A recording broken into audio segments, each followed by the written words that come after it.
Merhaba arkadaşlar, kanalıma hoş geldiniz.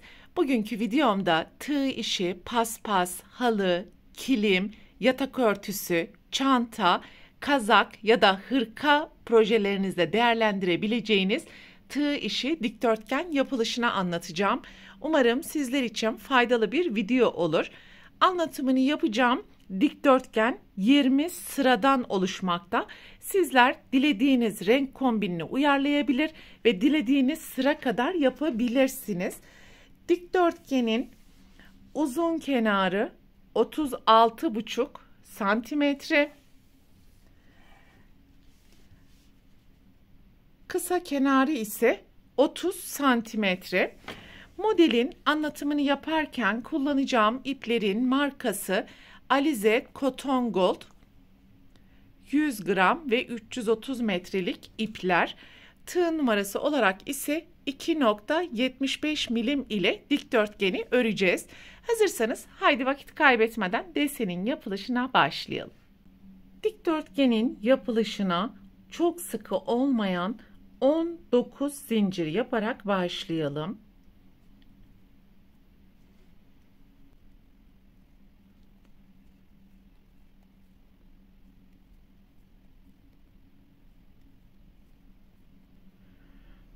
Ve 19 zinciri yaptıktan sonra 1, 2, 3, 4. zincirin içerisine 2 ilmeği birden alarak 2 ikili trabzan yapalım.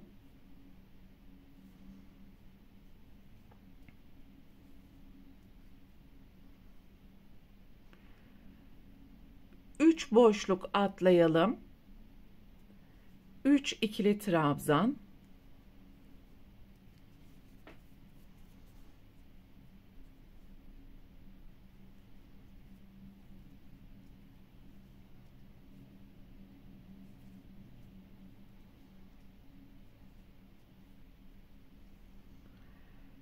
Tekrar 3 boşluk atlayalım. 3 ikili trabzan.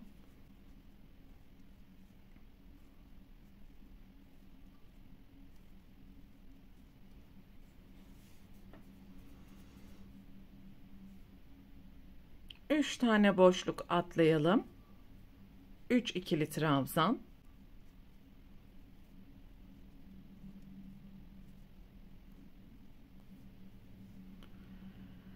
Ve son kez 3 tane boşluk atlayalım.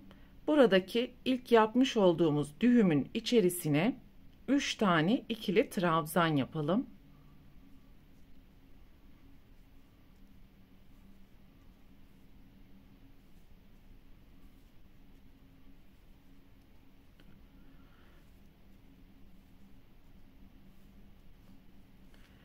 Yan yana birinci sırada toplam 5 tane trabzan grubu yapmış olduk. 3 zincir ve aynı boşluğun içerisine 3 ikili trabzan. Dikdörtgenin köşelerini oluşturacağız. Birinci köşeyi yaptık. 3 zincir, aynı boşluğun içerisine 3 trabzan.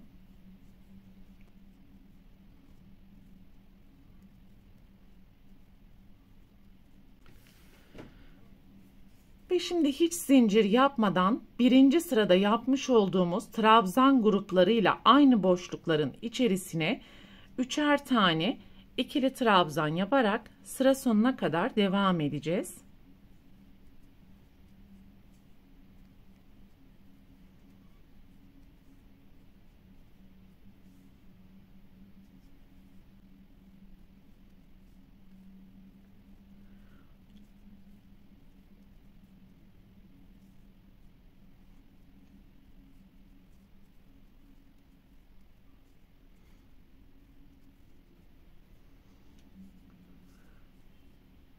Burada yapmış olduğumuz 2 adet trabzan boşluğunun içerisine de sıranın sonuna geldiğimiz zaman 3 trabzan yapalım.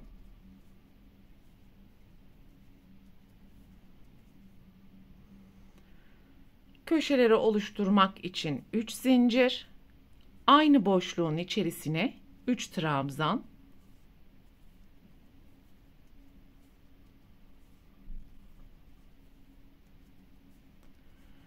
ve son köşeyi oluşturmak için 3 zincir, ilk yaptığımız zincirin tepesine kaydırma, 1 zincir, ipi burada keserek bir sonraki renge geçiş yapalım.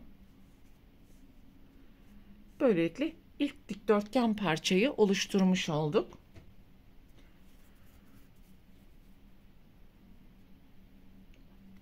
Önce bir düğüm yapalım ve yapmış olduğumuz uzun kenarda bulunan herhangi bir trabzan grubunun ortasından ipi sabitleyerek aynı boşluğun içerisine 3 zincir yaparak 2 tane ikili trabzan yapalım.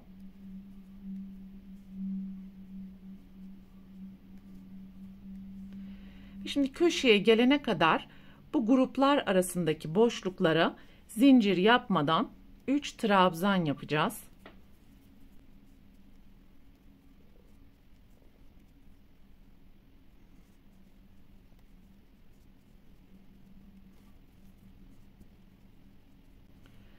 Burada 2 tane köşe var ve bu iki köşeye 3 trabzan, 3 zincir, 3 trabzan yapalım.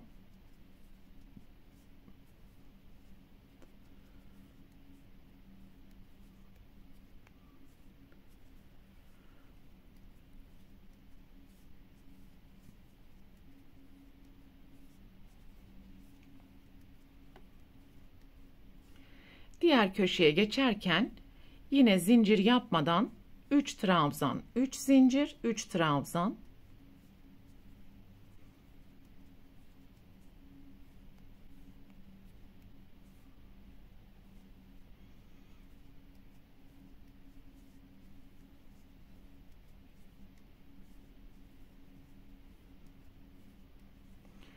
Şimdi diğer iki köşeye gelene kadar tüm trabzan gruplarının ortasına zincir yapmadan 3 trabzan yapalım.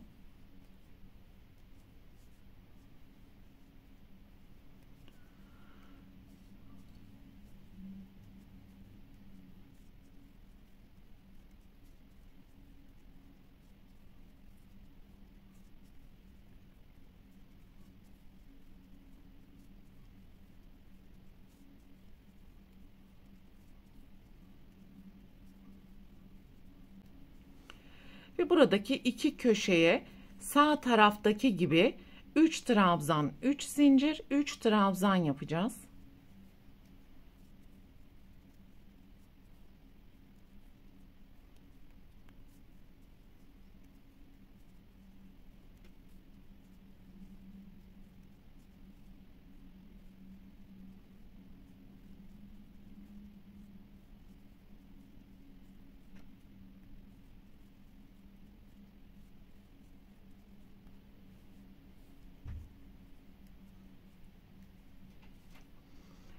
Son boşluğun içerisine de 3 trabzan yapalım.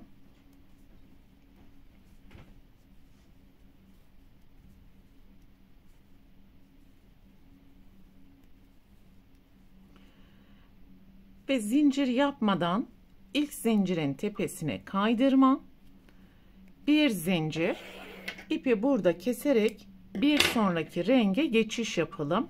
Şu anda dikdörtgen görmüş olduğunuz gibi tam olarak oluşmuş oldu. Ve 3. sıradan sonra her sırada desen kendisini tekrar edecek ve alt sırada yapmış olduğumuz işlemlerin aynısını tekrar ederek dikdörtgen istediğiniz ölçüye gelene kadar yükseltmeye devam edebilirsiniz. Herhangi bir uzun kenardan da başlayabilirsiniz, kısa kenardan da başlayabilirsiniz. 2 trabzan grubu ortasından ipi sabitleyelim. 3 zincir, aynı boşluğun içerisine 2 ikili trabzan. Şimdi köşeye gelene kadar tüm trabzan gruplarının ortasına 3 ikili trabzan yapalım.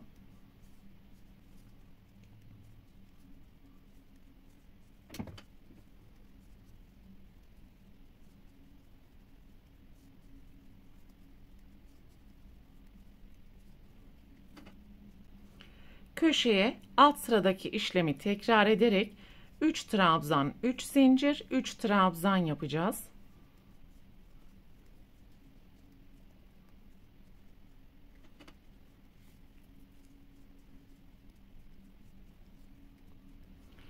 Ve burada iki grup arasında kısa kenarda boşluk oluştu. Buralardan da artırma yapacağımız için bu grubun ortasına da 3 trabzan yapmalıyız. Köşeye 3 trabzan, 3 zincir, 3 trabzan.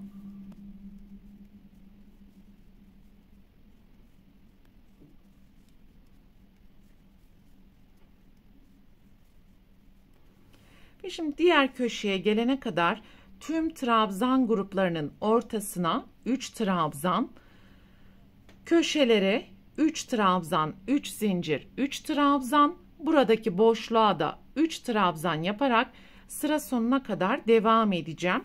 Ve burada videonun hızını birazcık yükselteceğim. İsterseniz videonun hızını ayarlar bölümünden düşürebilirsiniz.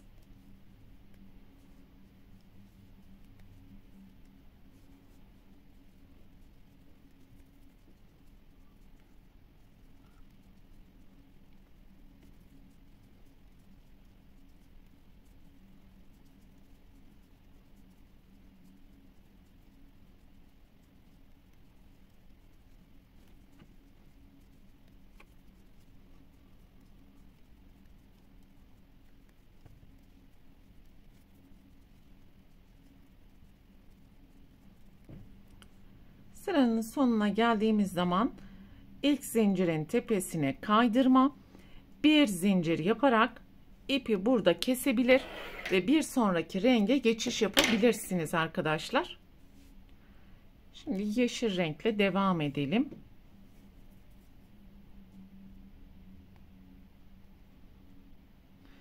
Artık burada da trabzan grupları oluştuğu için kısa kenarlardaki iki grup ortasından da başlayabilirsiniz. 3 zincirden sonra aynı boşluğun içerisine 2 ikili trabzan, sonraki iki grup ortasına 3 trabzan,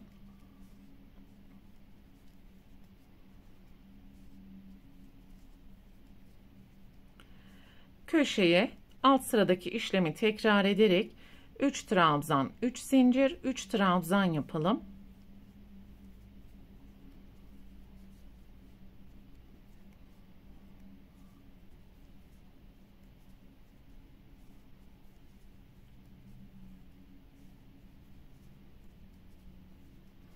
Şimdi diğer köşeye gelene kadar tüm grup ortalarına 3 trabzan, köşelere 3 trabzan, 3 zincir, 3 trabzan, buradaki boşluklara yine 3 trabzan yaparak sıra sonuna kadar devam edeceğiz. Yeşil renk sırasını da tamamladım ve sıranın sonuna geldiğim zaman ilk zincirin tepesine kaydırma, bir zincir yaparak ipi burada kopardım.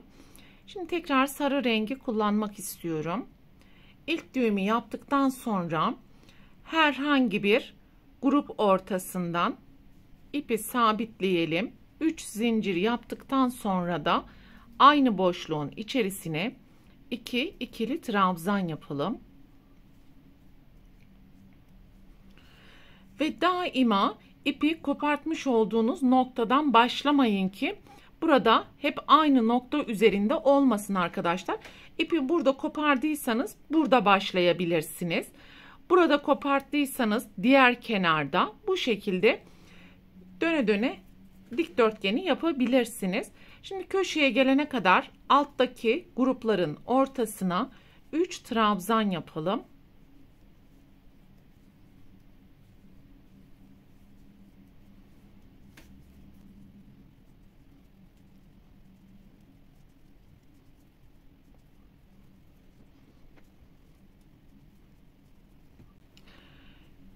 Köşelere alt sırada olduğu gibi 3 trabzan, 3 zincir, 3 trabzan.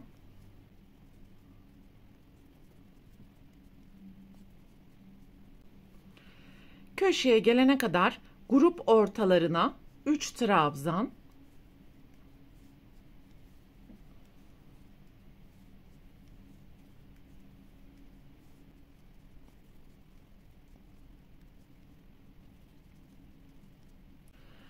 Köşeye de 3 trabzan, 3 zincir, 3 trabzan.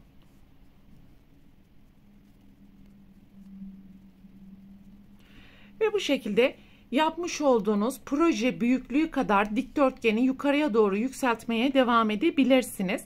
Sıranın sonuna geldiğiniz zaman zincirin tepesine kaydırmam, bir zincir yaparak ipi kopartalım. Bir sonraki kenardan ipi sabitleyerek sonraki sıraya geçiş yapabilirsiniz. Dikdörtgeni yaparken dikkat edeceğiniz en önemli nokta, özellikle çanta projelerinizde kullanacaksanız yapacağınız sıra sayısı çift sayı kadar olması gerekiyor arkadaşlar. Tek sayı kadar yaparsanız motifleri birleştiremezsiniz. Bu videoda anlatacaklarım bunlardan ibaretti. Umarım sizler için faydalı bir video olmuştur. Sonraki eğitim videosunda görüşene dek lütfen kanalıma abone olarak videomu beğenmeyi unutmayın. Hoşça kalın.